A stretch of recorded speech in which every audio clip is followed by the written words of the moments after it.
Bases dropped. Hope on the East Coast you've enjoyed your lunch. Hope on the West Coast you've enjoyed your breakfast. Hopefully, anywhere in between you've enjoyed whatever meal is on your plate, on your palate, and in your system. So it is time for another round of Thursdays with Niko Moreno from our friends at the Soccer Bar, Pulso Sports, coming up in just a little bit. And we will go through the week that was in Major League Soccer. We will go through the weekend that will be in Major League Soccer. And we'll go over the matchups. We'll go over juice boxes. We'll go over all of that. We've got another go-round of red light, yellow light, green light, and who is on his rundown as to what it's looking like, who is with red light, who's in trouble. And the way that we've gotten the rules of engagement here is that you can give the same team twice in a row, but you've got to give different reasons. Yellow light, is there a team out there that you're kind of sitting there and you're going, for one reason or another? It might, and the thing is that it can go either way. It could be a team that was going from red light status, working their way up to a green light, or it can be a team that was a green light status that you might sit there and you go, hold on a second, and you sit there and you call your first time out of the show, and you're like, that's yellow light. Yellow light status can go either up or down, and obviously green light status you can give whatever you're hunting for when it comes to a green light team. And what you're staring at, and go, okay, I think that this is a green light team because of X, and I think that this is a green light team because of Y, and I think that that's what you're looking at there when it comes to those particular elements that are attached. So that's all part of this, and we do this on a weekly basis. Red light, yellow light, green light, go. And when Niko comes on, we always enjoy his special perspectives.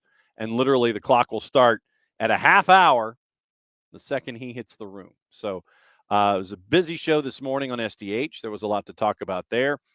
Doug Robertson of the AJC and everybody who's been up at the Children's Healthcare of Atlanta training ground for Atlanta United. No Yakamakis this weekend because of the hamstring injury, and no Franco Ibarra. He is in concussion protocol. So keep an eye on that. And so it probably means that your midfield is Santi Sosa and Mateus Osechu or Amar Sejdic. It'll be interesting to see what it looks like there as they head toward Miami. Mota is now out.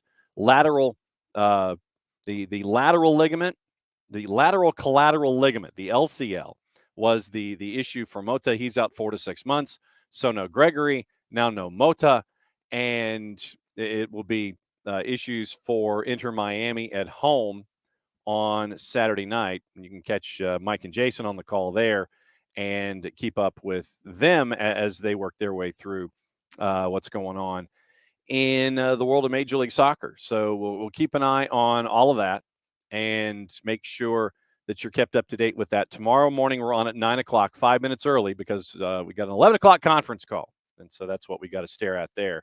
And 11 o'clock conference call has made its way in. So we got to go back to normal time and work our way through and figure out what's up there when it comes to everything going on in the world of Major League Soccer. 9 o'clock tomorrow morning, it is our half-hour run. 9:30, we bring in our friends from Beyond Goals Mentoring. And from there, we do the 10 o'clock weekend whip around, patent pending, trademark coming hopefully sooner rather than later. And we'll work our way through all of that. So once again, enjoying Niko's perspective from the Pacific time zone. And it's always fun to catch up with Niko and find out what's on his mind when you're staring at the world of Major League Soccer. We've got a CONCACAF Champions League final, and we'll get his thoughts on that, where it was Philadelphia and LAFC on Tuesday night. Wednesday night, it was your Liga MX version of what's going on. And you had Tigres with the lead. They couldn't hold it. And then from there, you end up with the elements 2 goals in 17 minutes. 2 goals in 17 minutes for Leon. Leon flips the script, and they end up going to the final against LAFC. So we'll talk about CONCACAF Champions League, and we'll talk about all the other things that are going on when it comes to Major League Soccer and CONCACAF Champions League. And so since it is slightly after 10 o'clock in the Pacific time zone, it means that this individual is on his second cup of coffee, I guess.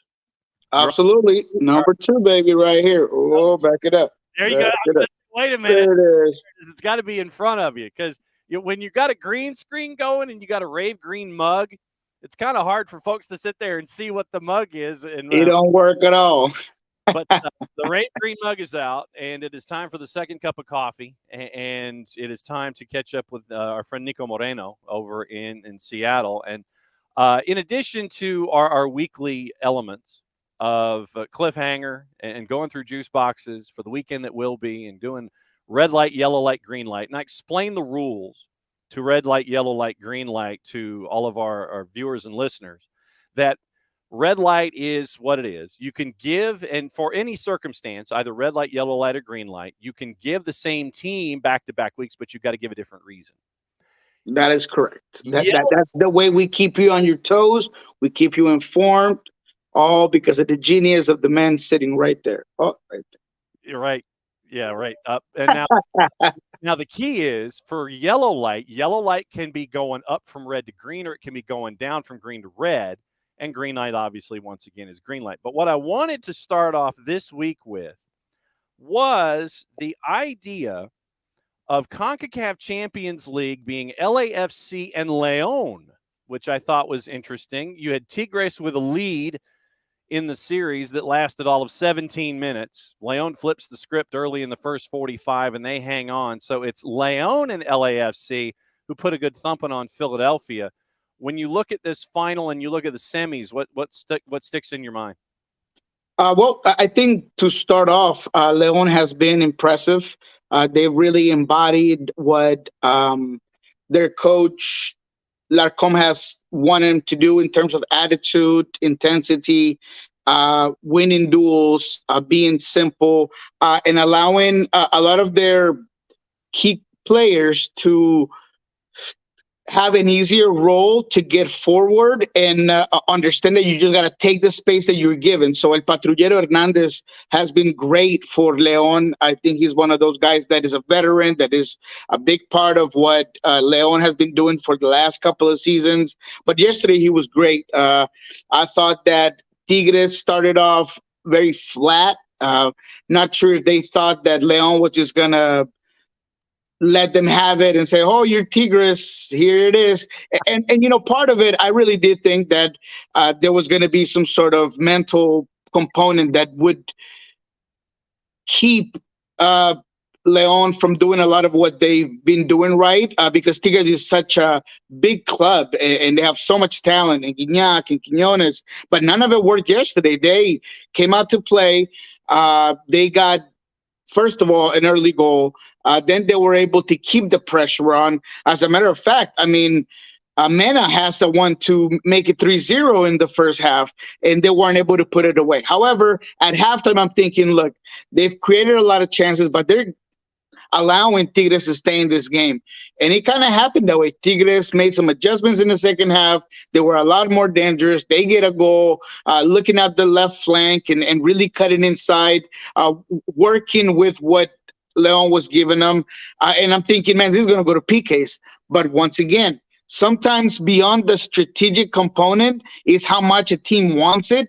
And it just felt like the players of Leon just wanted it more. They get the win, deservingly so. And now we go play a LAFC team that, yeah, they have a lot of talent, but they also have a little bit of that.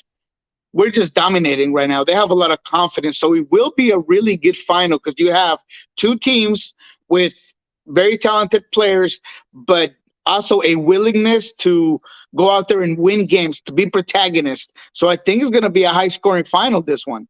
And obviously things have been laid out. The match in Los Angeles has triggered a calendar change for the Atlanta United match, June 3, June 4. and we'll keep an eye on that. So the MLS match has been rearranged because of the match in the June 3rd weekend involving Atlanta United and LAFC. So LAFC and Leon, interesting. And now Gignac. Now we won't have to worry about Gignac not crossing over a border because he doesn't want to have anything to do with any kind of a vaccine issue. So he can watch from home like the rest of us. So it's absolutely. One thing that will be interesting is that I believe Murillo will be out with yellow cards for the first leg of this one. Obviously, if there's one thing that LAFC has is depth, so they'll be able to manage. But Murillo is a pretty specific talent, and I don't think they have anybody else that embodied what he does well. But they'll try to manage. But it's going to be fun. I really like Leon's balance as well. The way they send their wing backs. I love Herrero, not just because he's Colombian, but he's just such a good center back for Leon. They have a lot of balance. I'm really excited to watch this game. It's going to be really the two teams that are playing the best soccer for both leagues. No doubt about it. We'll keep an eye on that. We'll talk about that one as we get closer to each leg. But now that we have the matchup set, we can all sit there and predict whatever we're going to predict before they actually play something, because that's what we do in this business. Back to Major League Soccer. The weekend that was, and it had its moments that were attached to it. You look at a lot of zeros late. I mean, literally the last three matches of the weekend were goalless draws. You had Portland put a number on St. Louis, Montreal, and Sporting Kansas City. Chicago and Red Bulls was a draw. Austin, San Jose was a draw. Toronto got a win at home.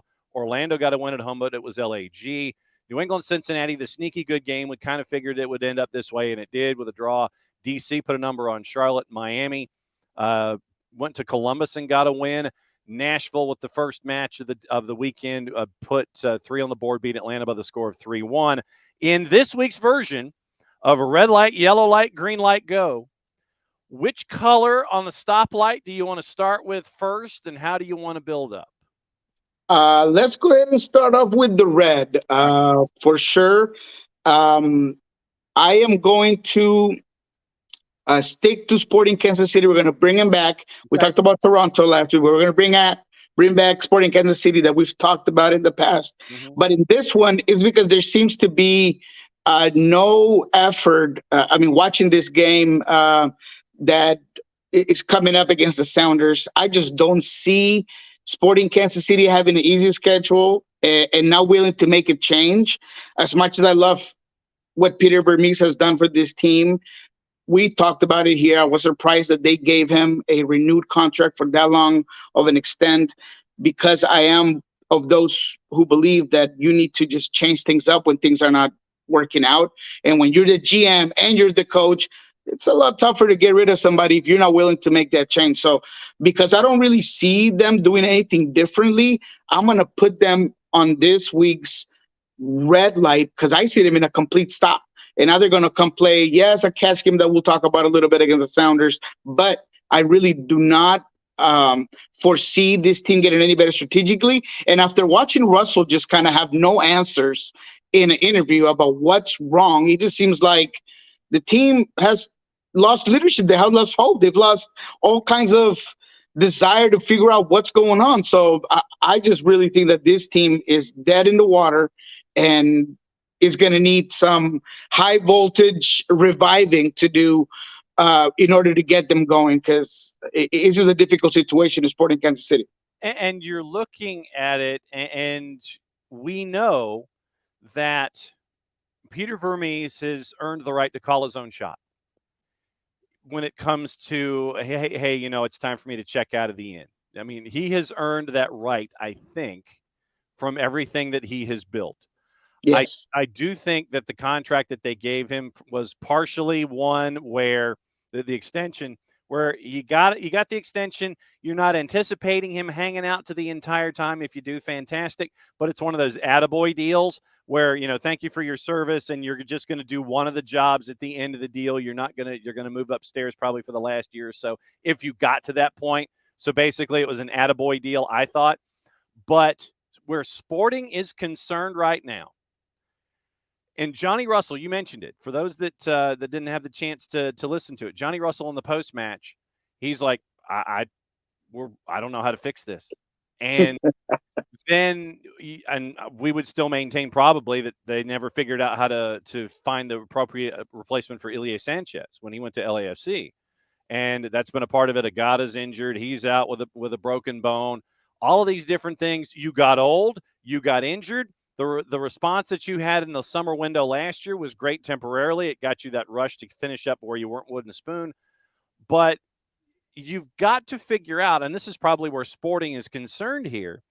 Okay, if Peter steps up and says it's time for me to go, are you bringing in somebody that will take both duties, or are you hiring two people?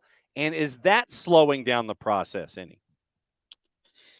I mean, the easiest choice might be just to say, hey, Peter, we're going to remove you from the bench and we're going to move you up to the offices. You're just going to handle that component and we're going to try to bring something that's going to shake things up. But is he really going to take that? I mean, that's the difficult part. And yes, it'd be a lot longer process if we're talking about bringing in either two guys or one guy to do the job. Because, I mean, unless you got Tata Martino on speed dial, I mean, there isn't really anything that you're going to be able to do to just immediately start up a squad that honestly has limitations within its roster. I mean, I'm looking at this game where Montreal is winning by doing a lot of the basic stuff. They're not gaining possession. They're not extremely dangerous.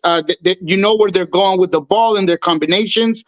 And there isn't any urgency from Peter. I mean, you're already down 1-0 going into the second half, and there's an urgency to make any changes. But then I look at the bench, it's like, who am I going to bring in?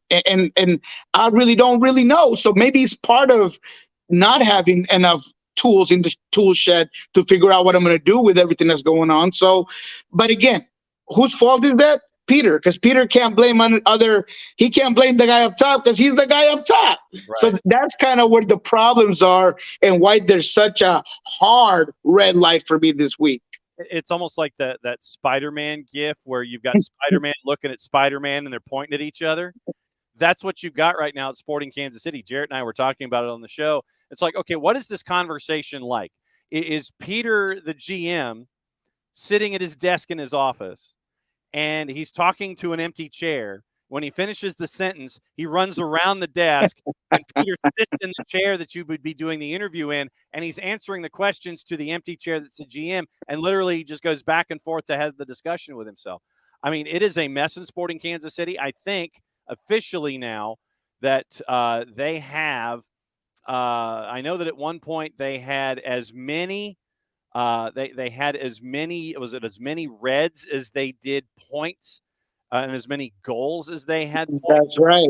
I mean, it is, it is color me BADD bad. It is too bad. It is too bad. And it is 3 goals, 3 points, 10 matches, 3 draws, and you've given up 15, which, is about average. It's a goal and a half per match. But right now, it is color me BADD bad. You haven't won at home.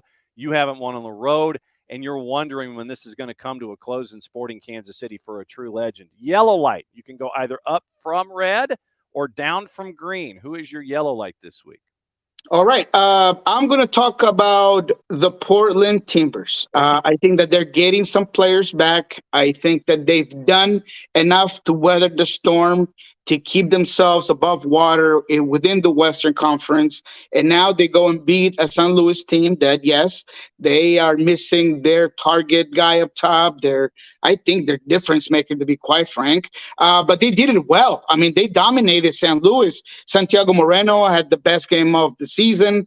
Jimmy Chirac comes back with the goal. Yes, they lost Ayala for the season because apparently they just need a good old-fashioned maybe a witch to come in and cleanse that place because they're just struggling with luck.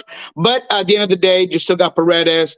You're hoping that you can bring some other guys in the summer window. So I'm going to give them a yellow because even through difficult times, the team has an identity. I think Evander is starting to embody a little bit more of that leadership part of what he's asked, because A lot of us thought he was going to be a 10. He's not a 10. He's working more as an 8. He's everywhere. He's pushing. He's cool and collected when necessary in this one, right? From the PK shot. So I really do think that this team of Portland deserves a yellow because bringing in guys that are starting to get back, getting more play time, it goes back to having also a core group that can build you something. Is there room to improve? Absolutely. Defensively, I think up top, there's still some things that can be adjusted, but enough for me to feel comfortable with putting this team in yellow because of the attitude, because of the coach, and because they just beat a really good St. Louis team, regardless of where they're at as well. Yep. And I know a lot of folks might think about Bull Durham and sit there and go, how do we fix this mess? Maybe we sacrifice a live chicken or something like that, like they tried to do in Bull Durham, but they only gave them a bucket of KFC and it didn't work. Green light this week. Who's your green light? Ooh, green lights are difficult because, we have the exact same teams, and I don't want to talk about the exact same teams. I even brought you New York City last week that went and had a dud at Toronto, right? So that's kind of the difficult part of it. So I have no other option but just to stick to LAFC, man, because they're the one green light. They're the team that is doing it all. They're coming in from really taking care of business against Philadelphia. They made him look bad. And, I mean, Jim Curtin looked out of sorts, to be quite frank, throughout that whole game. But there's just so much talent. There's so much to grab on from. And, look, I'm one of the guys that criticized Cherundolo for what he wanted to do and getting Chicho out. But, I mean, this team is really dynamic, and now they've really found a way to win in multiple ways. We've talked about sometimes there are teams and coaches that have plan A and no plan B. You see that they have plan A, B, C, and D, right? They could play without possession. They could hold you down, work of transition. They could push you in, right? They can pressure high with that top line. They got guys that are willing to play a role like Carlos Vela saying, hey, coach, whatever I can do for the team, I'm going to be magical here and there. I'm going to try to make it work. You got a guy like Dennis Bouanga that's just absolutely incredible right now. He's in great form. You got a Kopu that's just all over the field, high motor guy pressing. So I really do think that this is my green light team, not just because what CONCACAF, because we're talking MLS particularly, but when you look at that roster, when you look at what they've been able to do, handling both competitions, I mean, they have to be the green light team. And I'm starting to find a way where now coaches are just talking about how great they are. Jim Curtin talk about it. Brian Smetzer talk about him this week. He said they're the top team right now. Gonzalo Pineda praised them as well. I mean, this is just a team that is lights out. So I'm going to go ahead and just do the easy one and just give you a LAFC team that is a clear green light. Well, but considering what happened this past week in CONCACAF Champions League and thumping Philadelphia, I think that gives you a different reason to talk about it. So I think that this was a valid LAFC version because of adding what happened with CONCACAF Champions League. If you were a Philadelphia team, would you put Philly in the yellow light district at all because of what we saw or didn't see from Jim Curtin, who was out-coached? And we've had our Philadelphia folks who hang out with us on the morning show. Jim Curtin got out-coached, and it seemed very Berhaltian that he would wait for a substitute after Mbaizo gets that second yellow, which was silly in the first place. So you're having to play a man down with 30, and you wait until 15 to go to make a sub, and it's for a defender. It's almost like he was trying to slow his damage down instead of chasing after an equalizer. Yeah, I would. I think that he was already at yellow because of what he's done in MLS play. And now you give me another reason by really having no answers to, yes, it's a dumb play by Basio and unnecessary. You got the yellow, but there should be more that you can do with this team to get them forward. At some point, you got to get some numbers up top and figure out whether you can, get a goal in. And there are times where teams play better when they're one less guy on the field. It sounds crazy, but it happens because there's just a different dynamic from we're just all in, we have nothing to lose.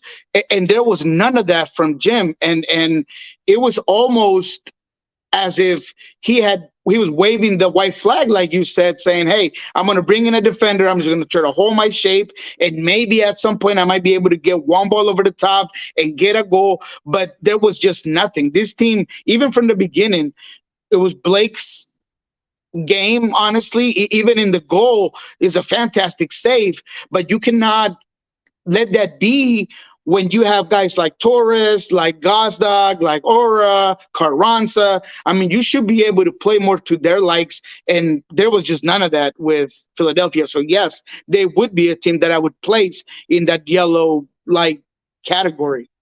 All right. So now, as we always do, we go from the week that was, we go into the week that will be, and the weekend that will be. And as always, we bring in the juice boxes as a part of the discussion, but we always encourage, make sure that it's juice boxes that you can part with. That, if they're hanging out in the back of the fridge and it's some weird flavor that you never was interested in, anything like that, like double boysenberry smash or something like that, or maybe the expiration date on the juice box is done. Only part with the juice boxes you can afford to part with when it comes to this discussion. So, as we always do, we go through the matches. If there's something that's intriguing, when we play cliffhanger with our juice boxes, Niko will dive in and he will discuss what he thinks about the particular match. Schedule on the free side of Apple TV. Charlotte with a home match at 7:30, which means a 7:39 kick against NYC. Also at 7:30, Cincinnati and DC. This one's on MLS Season Pass. Cincinnati coming off of the draw with New England, and they get DC coming to town with the Belgian bread loaf, Christian Benteke, apparently, going with the low-cal version of the bread these days when it comes to what you're staring at with Benteke. Miami and Atlanta. I know you want to talk about this one, and I know that our listeners want to hear about what you think here. No Mota, no Gregory, and for Atlanta, no Ibarra and no Yakamakis.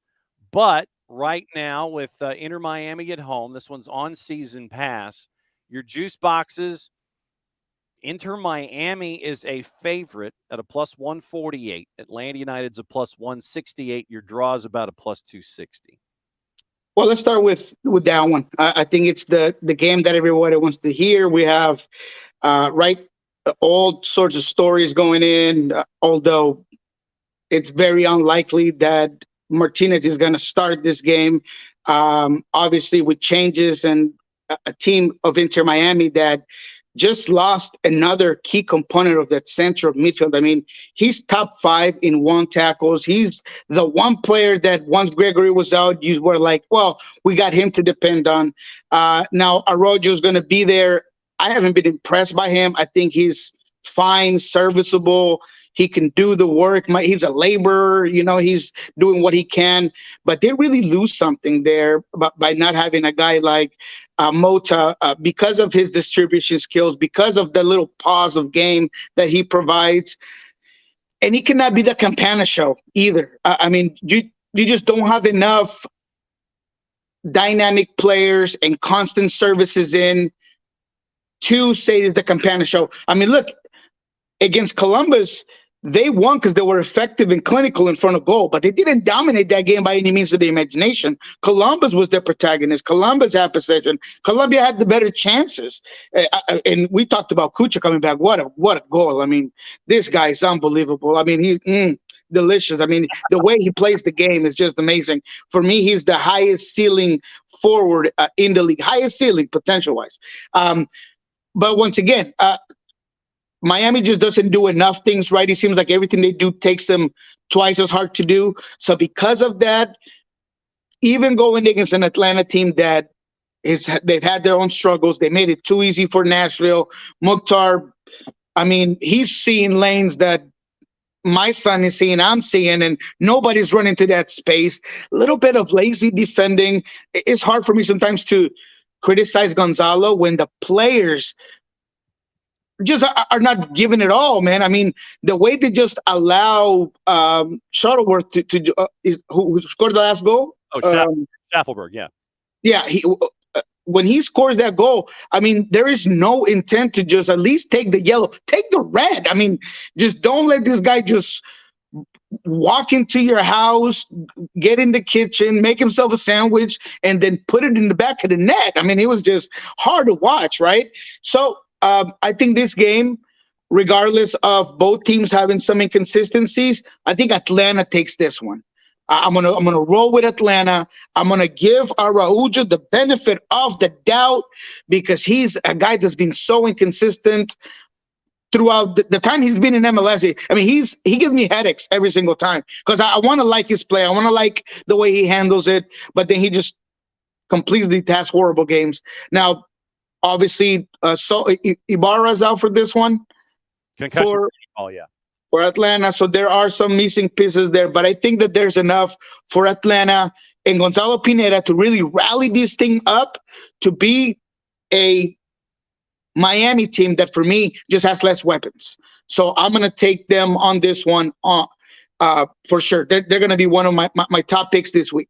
It's a get right game for Atlanta United. So it's Noah Barnes. On the road. Mm-hmm. Absolutely. And another good one for me, guys, that and I want to hear the numbers on it. DC United at Cincy. Okay. Cincy, I think they struggled against the refs. Unfortunately, what happened to Dylan Barrero out for the season, obviously. People blame turf, all of that is just uncomfortable. It's bad. But I think Cincinnati didn't play a good game, and they had an opportunity to win it. Lucho misses from the penalty marker. I think this team is starting to drop and downgrade when it comes to confidence. And that's a hard pill to swallow for a team that at times kind of thrives on that ability to just impose their will. So DC United, a yellow light for me, right, last week, and they made me look good. They're starting to just kind of boost up. I think they might take this one, but I want to hear the numbers because they have to be pretty good. Juice boxes on this one are interesting. FC Cincinnati, a -135. DC United to win, a +350. Your draws a +290. Wow. I'm taking that 350. I'm taking that 350. I'm going to take the chance on that 350. Don't put all your juice boxes there. Don't do that. But I think that there's something going on there. I get it. It's difficult to look at a team like Cincinnati and what they can provide and some of that talent level. But man, DC's up to something there. And sometimes that inertia that kind of builds in a locker room makes a difference on the field. And for Cincinnati, it's dropping, while for DC United is coming up. All right. Your other 7:30s are Red Bulls hosting Philly, San Jose hosting LAFC, Toronto hosting New England. Anything strike your fancy there? Not so much. Maybe that San Jose LAFC might be interesting. Just coming off from obviously a big high. That sometimes can be a problem. Seattle felt it last year when they were doing so well in terms of we're winning it all against the San Jose team that is going to feel like they're the underdog. They have nothing to lose. Even at home is LAFC with all their lights, all their stars coming in. They're worried over here. What are the numbers on that one? Even though San Jose let me down against Austin, I'll give you that. That was another guarantee for me, and they dropped the ball with the draw. They really did. San Jose is a +183. LAFC is a +138. Your draw is basically a +255. No. I don't want none of that. I want none of that. No. I don't want none of that. No. I don't blame you a bit. 8:30s, FC Dallas hosting St. Louis City SC. Houston hosting RSL. Nashville hosting Chicago. Anything catch you there? Yeah, St. Louis FC Dallas is an interesting one. We just talked about St. Louis. We put the question in Soccer Bar this week about, is this the reality of St. Louis?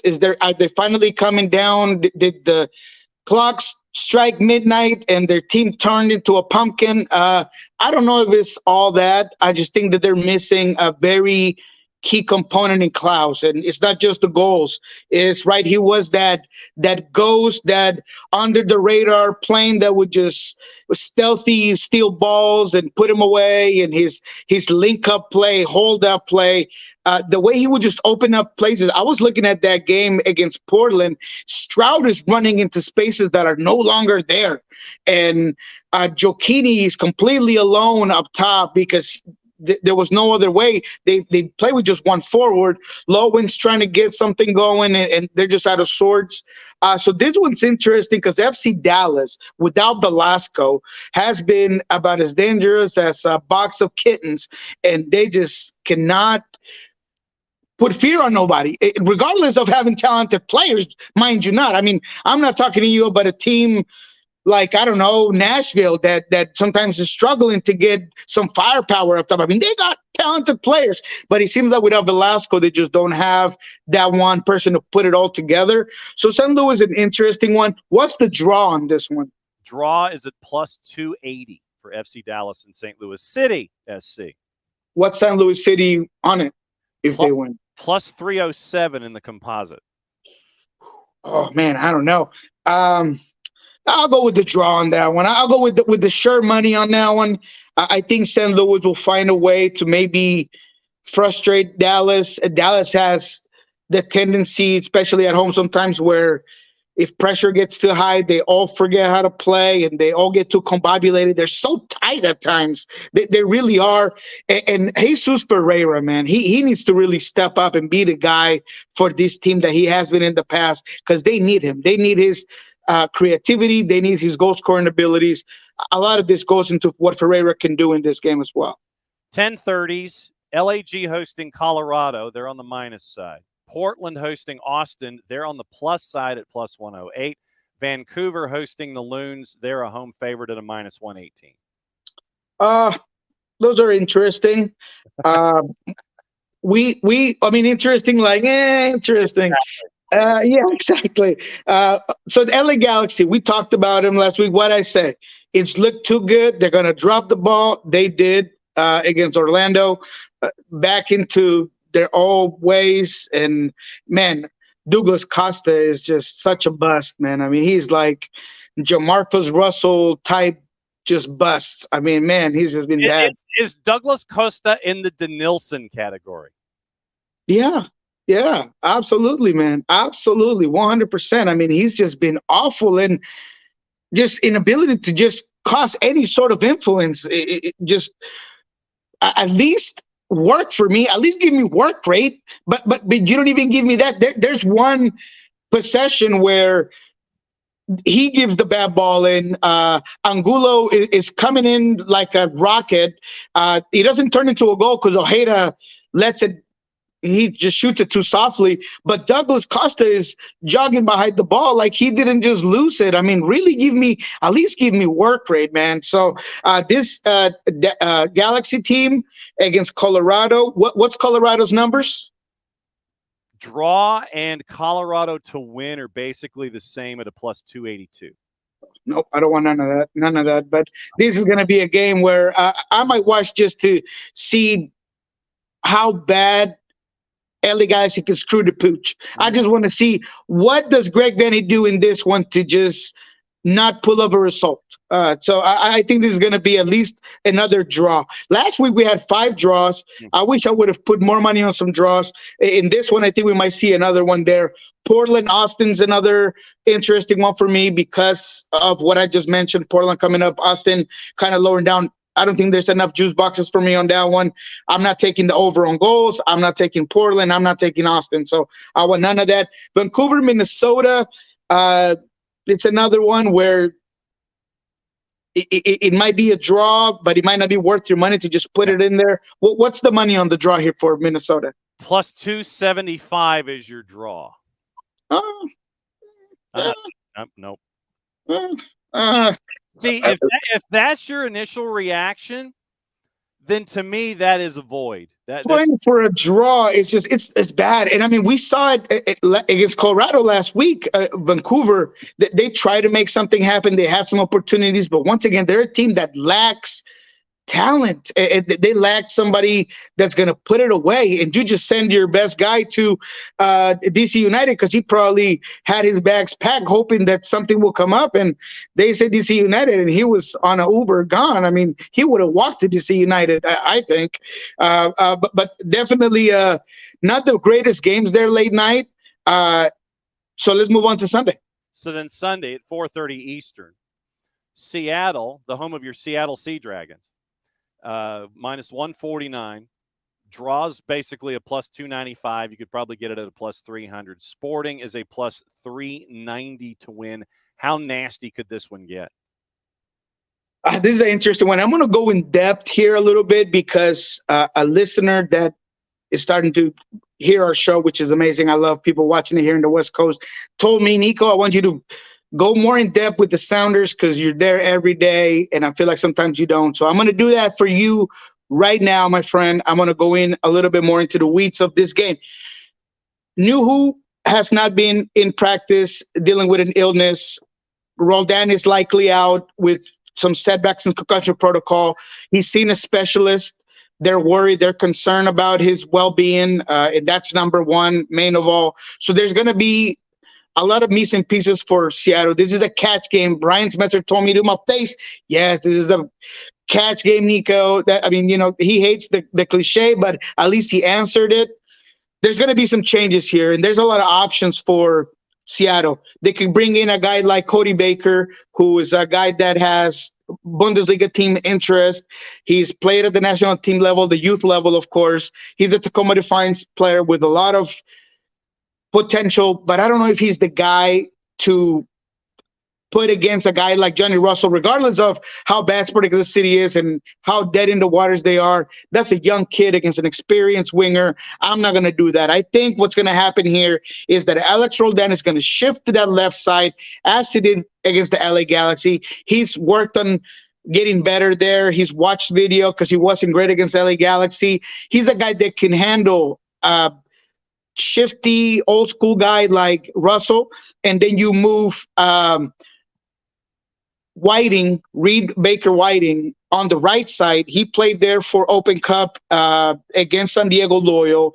I thought he was very physical, very good. When we talked to Brian, we asked him what was his duty. He said, lock it down, lock that side down. I thought he did that. So when you got a guy like Salawi, that's a high motor guy that moves a lot, that's going to want to maybe get in with a lot of that physicalness, I think that a young guy could do that. But when it comes to putting him against the experienced guy, I just don't want that. So there's going to be a lot of changes for this Seattle team. Aber, I thought, had a decent game last week, at least in the link-up play. Leo Chu's looking good. I think Seattle's going to be the protagonist in this one. Obviously, Peter Vermees and this team is going to go in here knowing that they have nothing to lose, so they're got to be careful on that. But Seattle's got to have the upper hand within the first 45 minutes. You cannot allow Sporting Kansas City to be in this game and to take the air, the atmosphere from Lumen Field. So I really do think that Seattle needs to get a quick start, get going. No Joe Paulo in this one either. He's out with yellow cards, so you might have a younger Josh Atencio and Vargas duel on this one. Maybe Rusnak drops a line. Because what I think is going to happen is what Brian did with RSL.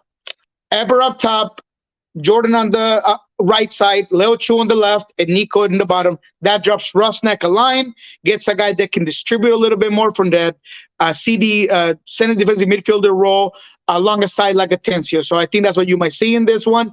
But the real question is what happened in the back. That said, I think Seattle has enough to win this game. I see a get-right game for Eber, who has done decent but has not scored since his first starts with the Sounders this season. So because of that, I think Seattle's going to win this one in a comfortable 2-0. So hypothetically, let's just say that I have a friend, and he plays fantasy football. If my friend was to, as a part of his lineup this week, start Stephen Fry, Alex Roldan, and Jordan Morris as a part of his lineup, how would you address my friend who is thinking about doing that in his fantasy football league this week? I think it's a safe bet. I think Alex is going to continue to be the go-to guy for this team, pushing in and creating those overloads. He's the guy that gives them width and constantly puts the ball in the middle. I think Jordan Morris could have a very, very good game against squad in Kansas City that leaves a lot of space behind those flanks. Danny Rosero has been atrocious since he got to Sporting Kansas City. So I think that Seattle's really going to exploit that. So all three guys, I think Steph is going to have a fun, nice day at the office. I think that Jordan's going to have a good game, and I think Al's going to have a good game as well. So I tell your friend, you're doing all right. Okay, so and my friend thanks you, by the way, and we'll find out how my friend did next week when we have the show. Hey, my friend picked up Cucho, and that was decent. As soon as I saw he was going to be right there starting, picked him up. It worked out. Leo Campana as well. So, yeah, I look good this week. Yep, and my friend salutes your friend in fantasy football. What's going on at Soccer Bar and Pulso Sports? Great stuff, guys. I'm excited you asked. We have Gonzalo Pineda in about 2 hours, 1 o'clock Pacific time. Well, I'm 3 hours. 1 o'clock Pacific time. We're gonna have Gonzalo Pineda at Soccer Bar, obviously in Spanish, but check it out. We're only gonna do 10-minute segment with him in our show, but we'll have the full interview in a couple of hours after the show. So Soccer Bar and Pulso Sports, because right now we're doing a collaboration, so you can find both this show and that interview at Soccer Bar, at Pulso Sports right after. So check it out. Gonzalo's always great to have when it comes to his exclusives.